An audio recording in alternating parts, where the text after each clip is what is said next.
guys, welcome to Girl Meets Green. My name's Norma. As you can see, we're talking about Love is Blind Season 2, episodes 1 through 8 or 9. It's like right before they all say yes or no. So, I've got my notes. We've got things to talk about. Because let me tell you, this season has some characters, man. So we have Kyle and Shayna. And basically, Shayna was talking to Shane, another dude on the show. But they, honestly, their thing seemed more of like a flirty, what are you wearing creep situation. That's all it really was, at least how they showed on the show. Let's preface with that too. My opinions are going to be based on the show. Obviously, we all know how edited and highly edited this show is. You can tell where they manipulated scenes to make it look like this reaction happened before this thing, when it's obvious it happened the other way. We'll talk about that when I get to Mallory and Sal. So anyways, we're going from what we can see as if that was the truth.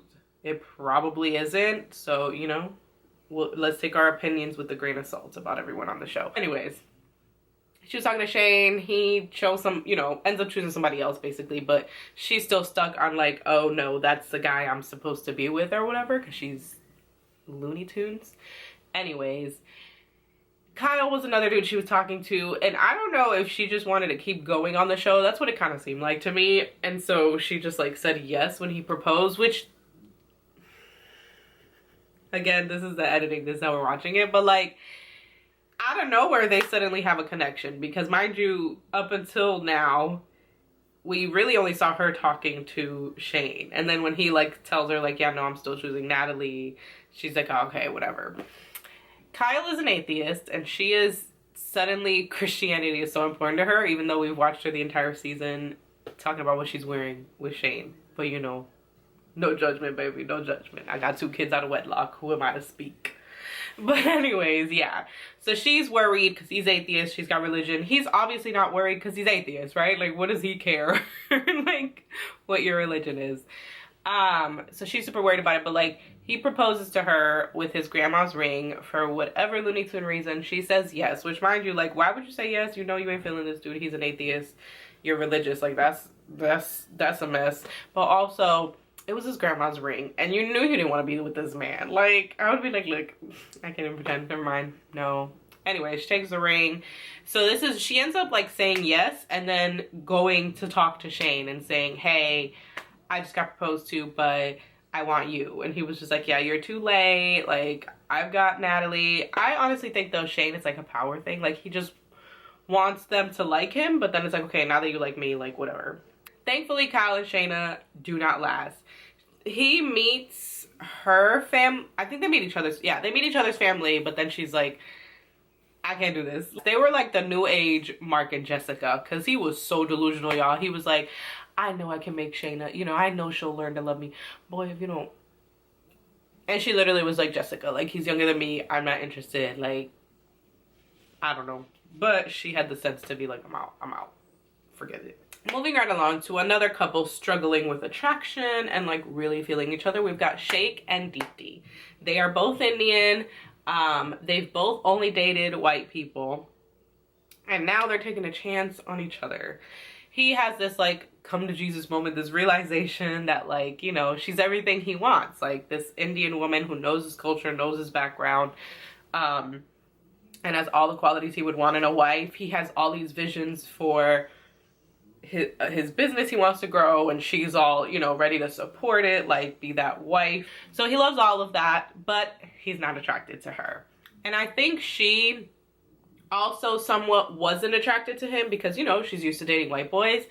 But I think the difference being, I feel like for the most part, for like hetero women, we can kind of see past looks, right? Like, you always have a lot of women who are like, if he can make me laugh, whatever, you know, or he's really sweet or does this. So like his looks, I don't really like, I feel like we can quickly fall in love with someone looks aside or looks a second, versus men, it's like looks have to come, like that has to be a first strong point in the relationship. So anyways, she's chilling, she likes him, he's like, this is like dating my auntie and all that. Mind you, he's telling everyone who will listen that he's not attracted to this woman, and I'm just like, why don't you tell her? Why don't you tell her instead of the whole world? He does finally end up having that conversation with her directly, which is nice, because it was like, I've had enough of you talking to other people about this, sir. I love when they go to meet Shake's parents, he's talking to his mom about it, and his mom basically tells him, which I love because it's what I've been thinking. She's like, she's a great woman. You know that, because, you know, he's like, she's my best friend and all of that. She's like, you know that. But she deserves somebody who, like, loves it all. You know, like, she deserves someone who feels that way about her. And if that's not you, it's not fair to her for you to keep stringing along on the basis of, like, but I love everything else. You know, like, his mom was basically like, she'll find someone who loves everything. Moving right on to Shane and Natalie. As I mentioned when I was talking about Kyle and Shayna, Shayna was one of the women Shane was talking to. Now, the funniest thing is in the beginning, basically, he himself says, me and Shayna, it's more of like a flirty thing, you know, physical type of energy. And him and Natalie, it's more emotional. It's more, I think it's more of like what he would envision for a marriage. He's talking to both girls. There's a point where he comes out, he thinks it's flirty Shayna. And he's like, what are you wearing? But it's actually Natalie back there. And Natalie's like, what? And then we see red flag number 1, which is when Natalie should have ran in the other direction and took her behind home. But like, so that moment happens, she's distraught, she's just like, what the heck? And he's like, well, if you, like, she's not responding, and he keeps talking, and then he's like, well, if you think I'm a dick, then that's weird, blah blah blah, like, this is an experiment, this is what we're supposed to be doing. Like, he's gaslighting her, or not gaslighting, sorry, because we don't always want to use that term. He's being manipulative because he's trying to make her feel like she's wrong for feeling her feelings when she's not. Because a lot of people are like, well, it is the experiment. But I'm like, okay, yes, but the experiment is not tell every single person you speak to that you want to marry them, that you could see yourself loving them, that they're your number one, that they're high up on your list, or whatever other stuff you're selling. If you have the girl thinking she's who you're going to choose and you're not ready to do that yet, you're doing it wrong. Like, in Barnett's situation with Jessica, when Jessica flips out, I was kind of like, he never really, like, when you watch him talking about proposing to her, like, he says, like, if you were the only person here, I would propose to you. That's not like a solid, like, you're it, I'm gonna propose to you. That's like, if there weren't these other women I'm interested in, I'd be with you, right? That's a clear indication of there are options I'm considering. So, Jessica getting mad at that was a little weird to me. This situation, she was completely valid. She's like, don't blow smoke up my butt and tell me I'm your number one and all this stuff and what we're gonna be doing in Chicago when we might not be. Like, simple. But then he's basically like, well, maybe we shouldn't be talking, and you know, gaslighting. But for some reason, she comes back and is charmed into accepting his proposal. Then something I noticed that I thought was very interesting. Shane's love language is words of affirmation ×3. Like, that gotta be his only number one love language. He wants you telling him he's cute all the time, telling him how bad you want to him, how often you want to do it. Like, words of affirmation is him, basically. Natalie is not really a words of affirmation person. Natalie's love language seems to be like sarcasm, joking with you, poking fun at you, right? And he's not feeling that because obviously he wants you to tell him how great he is. He doesn't want you poking fun at him and, you know, making fun of him.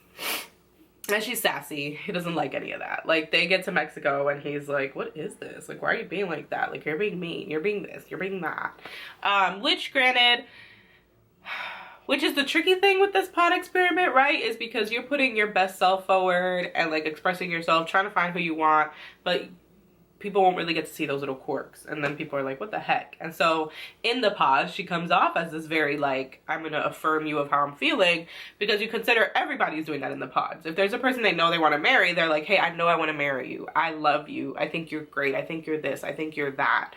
Doesn't necessarily mean that's how life is going to be in general, like that they're going to be telling you that all the time. They're telling you how they feel because they have to make sure you know, so you guys pick each other. Throughout the season, that's what we see them mostly, like, struggling with, is him being like, him feeling like she wasn't who she was in the pods because she wasn't as, like, affirming for him of how she felt for him and how much she liked him, and showing him off, you know, and bragging about him or whatever, because he was like, I'm doing that for you. But it seems like they come to some sort of, like it seems like it's kind of starting to work somehow. I still think he's a creep and gross and just not a good human, but, like, to each his own, I guess, you know, if that's what she's into. But the funny thing is, once Shayna breaks up with Kyle, like I said earlier. She comes back around. They have some beach thing. Somehow she ends up at the beach with all the couples. And I guess turns out, per Natalie, and she tries to make it seem like it was a big deal, how I meant it. It was. She like called Natalie, you know, like, no hard feelings, how's it going, how are you guys doing? Oh, well, if it doesn't work out with him, I've got someone for you. And so when she pulls him aside to try to talk, Shayna pulls Shane aside, I guess to try to be like, still have feelings for you if you want to pick me still. And he's like, so Natalie told me what you said. And she's like, oh my God, she's trying to start a fight with you. We can go talk right now. We can confront this. I didn't mean it like that. I just, you know, haha, like fun. I didn't know she was going to take like she's trying to manipulate the situation. They didn't fall for it. They were fine afterwards. They moved right along. Shayna, for the most part, seems to be out of the picture right now. But we'll see, because I don't know. The previews, it looked like there was some big blowout, and you know. Okay, now we have Nick and Danielle. They were actually the first ones to be introduced. They were our Cameron and Lauren in the beginning, you know? Their conversation seemed so lovely. They seem to really be connecting. They propose and both are like, oh my God, I love you. They meet and they really like how the other looks. Like, things are feeling really good. But something I will say, I was a bit worried about her insecurities. A lot of the conversation consisted of her being either like, I'm scared you're gonna like think I'm gonna gain weight again. I'm scared that you're having better connections with other girls. A lot of insecurities about I am not good enough, whether it was physically or who she was as a person, right? So that had me a little like, hopefully that doesn't get in the way. It didn't seem like it, right? Because she's sitting there talking like, you know, he proposed and it was the first time I hadn't had any like anxiety about it. It just felt right. It felt good. So we're thinking we're good. We're not good. We're not good. We're not. So all the couples go to meet, right? Like last season, they're all going to meet each other. Everyone's going to see, guys are going to see all the girls they haven't seen in person. Girls are going to see all the guys. Well, she gets some sort of stomach bug. So Nick goes by himself. He's over there being a gossip. Let me tell you, Nick is a gossip, bro. He came back and was like, this person is this and that person is that. And I don't think they're going to work out like this and whatever, whatever. He was talking, baby. But anyways, he goes, he meets everyone. He's having a great time. He comes back and Danielle is in a mood. And she's talking about she was crying in the closet. She saw him walking with some girl, which he was just like chatting it up. Like, ma'am, why would he cheat on you? And they're like all being recorded. Like, that makes no sense to me that he would just be like, I'm just gonna be this jerk. Like, I don't know. It was just weird. And then she's talking about crying in the closet. And he's like, what? Like, you know, and she just, all her insecurities came out. They have this like B-roll of them arguing, like walking outside and walking inside. And she screams and then a mess. And then the next morning she's like making them coffee and they're like kind of good. And then she brings up the argument like at dinner or something, and she's just like, I just don't want you to think that's how it's always gonna be. But then it turns into like this weird combo and weird energy combo where it's almost like the argument, she just wanted to continue it. And this turns into a pattern with her. Like, they have these random arguments. I think the next like argument they have is when he goes to meet her family. They're having an argument about it later on. I don't know if it was the next day or days later, that she's like, you just seem distracted and it hurt my feelings that you didn't want to like really get to know my family. Or he was like, well, I had stuff going on too, so like, you know, it was what? And she's just like, it just seemed like, I told you how important meeting my family was, so when you did that, it just seemed like, okay, maybe he doesn't really care about me, maybe he doesn't really want to be with me. And I'm like, Miss Ma'am, Miss Ma'am, please stop, because it's like, it just, the arguments she brings up, it's just like her insecurity. Like, she's just self-sabotaging. It really is her self-sabotaging, because you're watching these arguments and you're like, what is this? What is this even about? Granted, we know it's edited, but still, it's just like, what?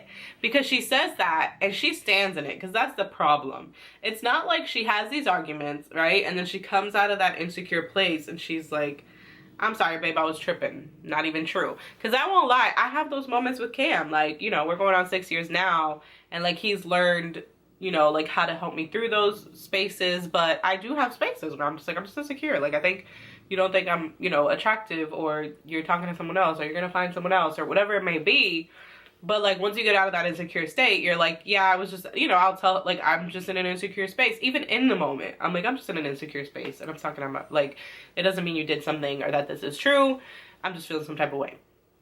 You know what I'm saying? But she doesn't do that. She doubles down. like the next day, or after she's out of that space, she doubles down, and it's just like, you just have to accept it. All in all, Danielle has got work to do, okay? And so the way I feel about it, sorry, the girls are out there, but anyways, I feel like they should say no to each other, but keep dating. And I think that she should kind of put more of her focus on working on herself and working through those insecurities. But they can kind of keep dating, you know, while that's figured out. I just don't think they're ready for marriage. I think they're a great match. I will say that. Her insecurities aside, they're a great match. And I think that that's what he's struggling with, is like, she's great, she's amazing. And he's like, I just don't know if I can do those moments for the rest of my life, which is completely valid and completely understandable. Bear with me. 2 couples to go. All right, we've got Sal and Mallory. Now, Mallory was between Sal and Jarrett, who we'll talk about next. She wound up choosing Sal. Jarrett asked her if she would accept his proposal. That's what she told him. I feel my connection with Sal is deeper, blah, blah, blah. Now, I'm going to sum up that little piece right there real quick. Jarrett, I think, is her type, the type she's used to dating, the type she's into. Sal is the type she feels she needs. He's the type of guy she feels she wants to be with in the long term, but she still has that, like, this is her type of guy she typically goes for situation, right? With Jarrett. So she meets Sal, and then she's like, I think the attraction wasn't there, and that's what threw her off, is that she wasn't like, oh my god, like, she was like, he's cute, but I'm not like, and I think after a while, like, she just didn't feel like it was the whole thing, and I think she still doesn't, but we'll see. That being said, Sal sensed that, and he has a lot of conversations with her, being like almost kind of giving her an out of being like, you know, like, this is a choice. I want you to make that choice, but it's okay if you don't want to. Like, kind of being like, just tell me, don't waste my time. And she just, like, will half-assed reassure him, and he's just like, all right, if you say so, and he runs with it type of situation. Listen. So this is what I was talking about earlier when I said that, like, the scenes can sometimes be flipped out of order. So we see a scene when all the couples meet of Mallory telling Sal, like, you seem nervous, like, what's wrong? And he's just kind of like standoffish. And then after that, we see her little flirty conversation with Jarrett, which, by the way, you two, was disrespectful to their fiancés. Now, I definitely think Ayana's gonna feel some type of way when she sees that conversation, like, now that she's seeing it playing back. But I don't know if they said yes to each other, so. But anyways, yeah, so I think that was played out of order. I think she probably had the conversation with him after he overheard theirs. Anyways, he heard her basically saying, like, oh, this doesn't have to end in marriage. And so for him, it was kind of like, well, we're wasting our time if we don't think that, right? Like, it's like, if you're not, like, somewhere close to shore, like, what are we doing? I do want to say Sal is a great communicator. He, you know, sits down with her and is like, listen, I was still kind of feeling some type of way about the conversation you had with Jarrett, blah, blah, blah. And she basically ends up, like, bringing it back to, like, oh, he said something about my engagement ring. So Jarrett asks her what kind of ring she wants. She mentions gold. He brings that up in their conversation, like, oh, see, you didn't get a gold ring. And she tries to use that with Sal for, like, why she, like, didn't pick Sal. She tries to use that with Sal for the reason this whole thing happened, was like, you know, and I kind of felt like, well, maybe he doesn't know me as well as, you know, I think he does. Because how could he not know I wanted gold? Like, girl, be the heck quiet. The audacity of you to gaslight this wonderful man. I don't know. Honestly, I think Mallory wants to love him. It's that situation of, like, I know this is the guy I'm supposed to be with, so, like, I want to make something shake. And she knows she can't, but she's trying to, like, she's really trying to. But then she's also trying to find any reason to go. I did feel for her when they were trying on wedding dresses. Her mom and her sister weren't there and she wanted them there. And I feel like it's probably because, like, they don't want this to happen. But I never understood that, because it's like, listen, any families who decide, like, not being at the wedding is the solution, that's not going to make them not marry them. You're just ruining your relationship. Because even if it doesn't work out, they're forever going to remember that you were not there for their special moment. Or if it does work out, that's always going to be a wound, even if y'all, like, heal and come back together. So everyone just think about that. Like, you can advise against it. You can say, hey, I'm not with this. I'm here to, I'll support you through this. I don't think it's a good idea, but I'm going to support you if you're still going to do it. Like, cause anyways, we're not going to get into that. All right, last but not least, Jarrett and Ayana. I saved them for last because I feel like they're the least problematic. The biggest like problematic thing about their relationship is that technically she was his second choice.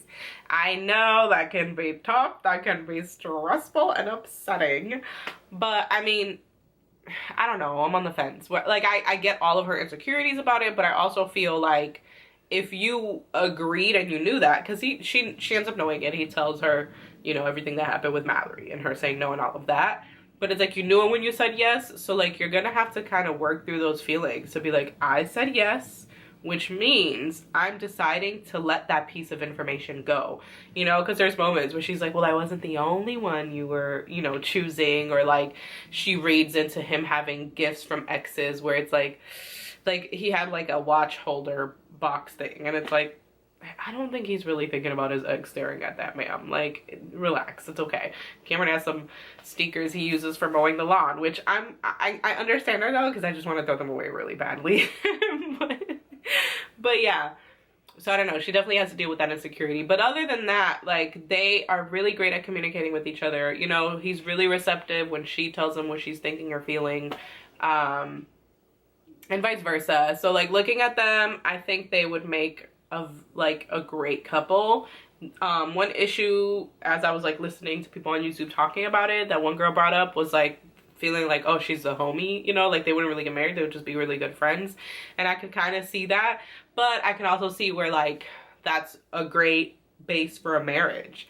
And from what we see, they are very attracted to each other. So I think it could work. I don't know. Okay, so prediction time. I'm gonna go in order of the couples, in terms of what I think is gonna happen with them. So we had Nick and Danielle come up first. I think Nick is gonna say no. Honestly, I think he's gonna be like, I want to keep, he may either say like, I want to keep dating you, or he might be like, this is not a relationship that will be good in the long run, you know, like his doubts. So I feel like he's gonna say no. Shake and Deepti, I think Deepti's gonna say no, right? I have a feeling, I don't know. Shake's, he looked a little weird in that intro thing when they were dancing in and he looked terrified, but I think he's gonna continue on with this whole like, I'll fall in love with her, and then she's gonna be like, I don't need you to fall in love with me, okay? I need you to love me now, or whatever. So I don't know. That's my little prediction for them. Kyle and Shayna are done. Sal and Mallory. Similar to Deepti. You know what? Maybe this, I want Sal to say no. I want Sal to say, I deserve someone who is like, who doesn't have to convince themselves that they love me or that they're in love with me. So I hope he says no. I feel like he's gonna say yes, and Mallory's probably gonna be the one to be like, I can't. But yeah, so I don't know. That's gonna be annoying if it does happen that way. Jared and Ayana, I think they're gonna say yes to each other. I can't really see why they would say no. Like, she expresses a lot of insecurities about being second choice or not being sure if he's really ready or whatever. But I think that's the editing too. Like, I think they're just editing together probably moments of doubts she's spoken about in a like large span of time, or like in this one specific chunk of time, and they're making it seem like it's been throughout all this time. You get what I'm trying to say? Like, maybe in the beginning she was insecure and they talked about it and it got better, and they're just editing it to make it look. So anyways, I think they're gonna say yes to each other. That's my thoughts. And then last, Shane and Natalie, I don't think they're gonna get married. I don't know who's gonna say no to who or like what, but with whatever argument it was happened, I don't know. I don't think they're gonna get married, but maybe they will, because Shorty is just acting oblivious to all the signs. So those are my thoughts. Please like the video if you did. Comment down below your predictions. Who do you think is gonna end up together, and who do you think is not? Subscribe for more TV movie commentary, and I will catch you in the next one. Bye.